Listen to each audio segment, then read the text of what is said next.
Comment le tireur a pu avoir accès à un événement ultra sécurisé en ayant sur lui des armes? Comment l'individu savait où se trouvait le président Trump? Comment il a pu approcher sans être repéré ni fouillé? Comment il a obtenu une chambre ou un accès dans un hôtel saturé pendant un événement majeur? À quel moment a-t-il quitté la Californie pour Washington DC? Par quel moyen de transport s'y est-il rendu? S'il a pris l'avion, peut-on déduire que les armes ont été obtenues après son arrivée?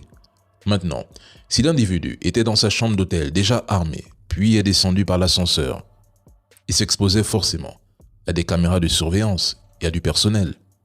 Entre sa chambre et la salle, il y a des contrôles de sécurité ou au minimum des zones surveillées. Donc, il devait savoir exactement comment les éviter ou les contourner. Et réaliser ça pour un professeur, c'est étrange.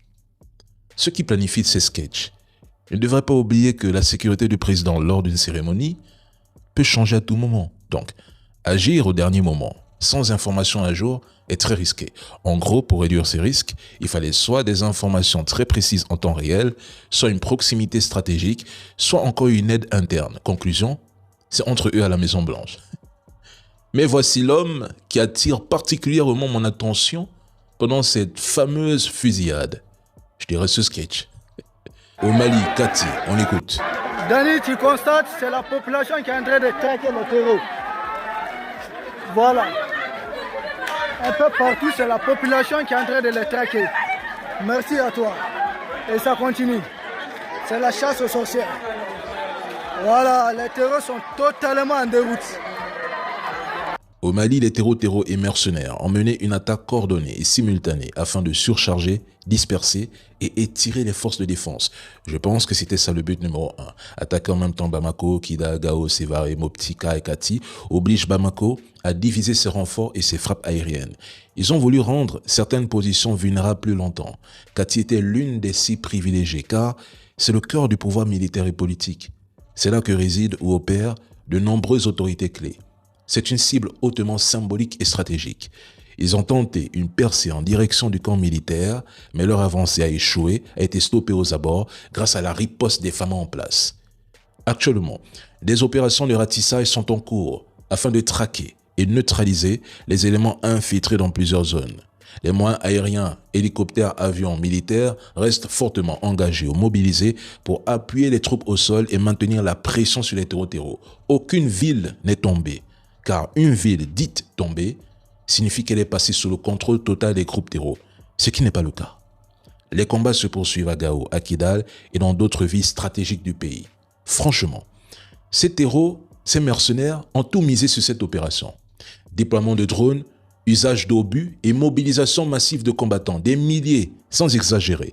Ils n'auraient pas pu mener une attaque aussi coordonnée et simultanée sans bénéficier d'un soutien quelconque. Ce n'est pas possible. Et je crois que c'était un coup décisif pour eux, dans une logique de « ça passe ou ça casse ». Et malgré la guerre des images et la vague de propagande qui circule, l'ennemi a subi de lourdes pertes.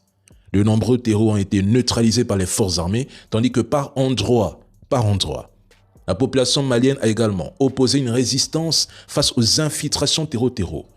Le peuple est sorti par endroits pour en finir avec les terreaux capturés. Et je dis bravo aux Maliens. Force aux Fama. La lutte n'est pas terminée.